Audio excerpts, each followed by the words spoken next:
మన రైడ్లో Delhi 700, 175 Jammu చేరుకుందాం.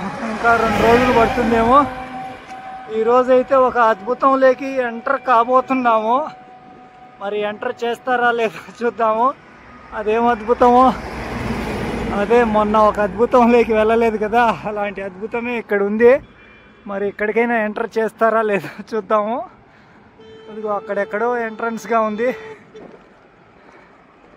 Welcome to road side airways toll plazas. ఈ రోజుట్లోని 2వ టోల్ ప్లాజా NH44లో. నిజంగా రోడ్ సైడ్ ఎయిర్వేసే ఇది. అంత ఓపెన్గా ఉన్నాయి. యువతలన్నీ పార్కింగ్ ఏరియా స్లాట్స్. అది మెయిన్ హైవే. ఫ్లాగ్ అయితే అన్ప్రెడిక్టబుల్, మన చిన్న ఫ్లాగు. అక్కడేమో బిగ్ ఫ్లాగు. కాశ్మీర్ సే కన్యాకుమారి, భారత్ ఏక్ హై. భారత్ అంతా ఏకే, ఒక్కటే. ఇప్పుడైతే ఈ టోల్ ప్లాజా దగ్గరికి వెళ్దాము. సూర్య బాయ్ బాయ్ చెప్పేదానికి సిద్ధంగా ఉన్నాడు. మరి వాళ్ళ చోటైతే వెతుక్కోవాల్సి ఉంది. తాజా తాజా యాపిల్స్ అంటూ రండి బాబు రండి అంటూ ఉన్నారు వీళ్ళైతే. ఇంకా మ్యాస్ట్రో గాడితో అక్కడ క్లిక్ కిసిక్ కనిపించేద్దాం. పక్కడికే రక్తా అయితే NH44లో శ్రీనగర్ నుంచి జమ్మూ వెళ్ళే రూట్లో ఉన్నాము. ఇక్కడైతే బనిహాల్ టన్నల్ అయితే ఇదే. ఈ టన్నల్ 8.8 కిలోమీటర్స్, 1790 మీటర్లు పొడుగు. దీంట్లో అయితే సైక్లింగ్ చేసేదానికి నాట్ అలౌడ్ అన్నారు ఆఫీసర్ సార్ వాళ్ళు. ఇలా రోడ్డు NHAI రోడ్డు వాళ్ళే మనల్ని అయితే మన ఐడి కార్డు తీసుకొని వ్యాన్లో అయితే సైకిల్ని అయితే ఎక్కిచ్చేశారు. ఇలా అవతల ఇసి పెడతామన్నారు. అమౌంట్ పరంగా ఏం లేదు. నిజంగా సైక్లింగ్ అయితే అలౌ లేనందుకు డిసప్పాయింట్గానే ఉంది. మరి టన్నల్లో వెళ్ళిపోతాం వితౌట్ సైక్లింగ్. ఇలా లార్జెస్ట్ టన్నల్లోకి అసలుకి ఎంట్రీ లేదు. చిన్న చిన్నవి అంటే ఓకే, కానీ ఇలాంటి లార్జెస్ట్ అయితేనే ఎంట్రీ లేదు మనకు. మరి వెళ్ళిపోదాం అలా ఎట్టో కట్ట. టన్నల్ లోపలైతే సౌండ్ మామూలుగా లేదు. సార్ వాళ్ళు ఇంకా వ్యాన్లోకి ఎక్కించేయి అని చెప్పి ఆధార్ కార్డు అయితే డీటెయిల్స్గా తీసుకున్నారు.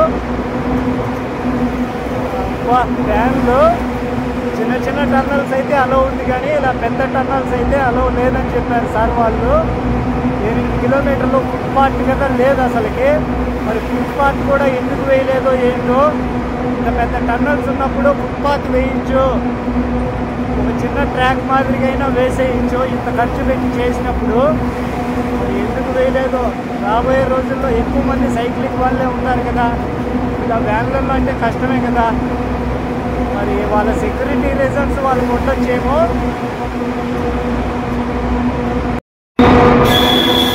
ఒక్క టన్నల్లే కూడా వీళ్ళు ఎంటర్ చేయకుండా వచ్చేసాం బయటికి. అయితే మ్యాస్ట్రో గార్డ్ అయితే 8.8 కిలోలు వెహికల్ అయితే వచ్చేసాడు. మన రైడ్లో 3 టన్నల్స్ అయితే మనం దాటలేకపోయినాము. టన్నల్స్లో అలౌ లేదని చెప్పారు.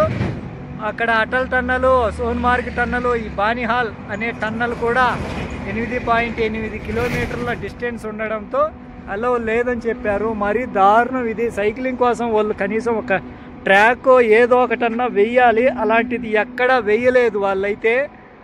కనీసం ఫుట్పాత్ కూడా వేయలేదు. మరి అంతగా ఎందుకు వేయలేదో ఏంటో తెలీదు. బానిహాల్ టు కాజీగూడ మధ్యలో ఉన్న టన్నల్ ఇదే. కొండల్ని సైతం చీల్చి వేసేశారు మానవ నిర్మితాల్లో భాగంగా. మన మ్యాస్ట్రో గాడికి అలవ లేనందుకు నిజంగా కాస్త బాధగానే ఉంది. నిజంగా ఎంత బాధ అంటే తెలియని బాధ. ఎందుకంటే ఇట్లాంటి టన్నల్స్లో సైక్లింగ్ చేస్తూ వస్తే అన్ప్రెడిక్టబుల్ హ్యాపీనెస్గా ఉంటుంది. కాకంటే వీళ్ళు అలౌ చేయనివ్వలేదు, అందుకనే బాధగా ఉంటుంది. ఇంకా మన పైనాన్ని కొనసాగిస్తూ వెళ్ళిపోదాం. దగ్గరలో అయితే లేదు ఒక ఊరుగా కూడా. ఒక 8 కిలోమీటర్లు వెళ్ళిపోవాలి మనము. మరి చూద్దాం, ఆ 8 కిలోమీటర్లు చేరుకుని ఎక్కడన్నా స్టే వెతుకుదాం మనం. ఈ నైట్ కొండల్లో చిక్కుకోకుండా మన పైనాన్ని కంటిన్యూ చేద్దాం. మ్యాస్ట్రో, ఈ టన్నల్కి కూడా లేదురా మనం వచ్చే అదృష్టము. ఈ బానిహాల్ టన్నల్కి కూడా లేదు.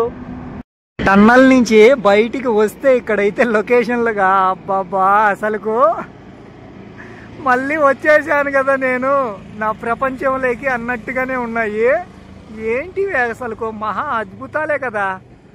వావ్ అనేట్టుగానే ఎంత బ్యూటిఫుల్ సుందరంగా ఉన్నాయి నా భూమండలంలో ఈ ప్రదేశాలు, నా భారతదేశంలోని ఈ ప్రదేశాలు ఎంత సుందరంగా అసలుకి. ఇది కదా నిజంగా అన్ప్రెడిక్టబుల్ వావ్ అంటే.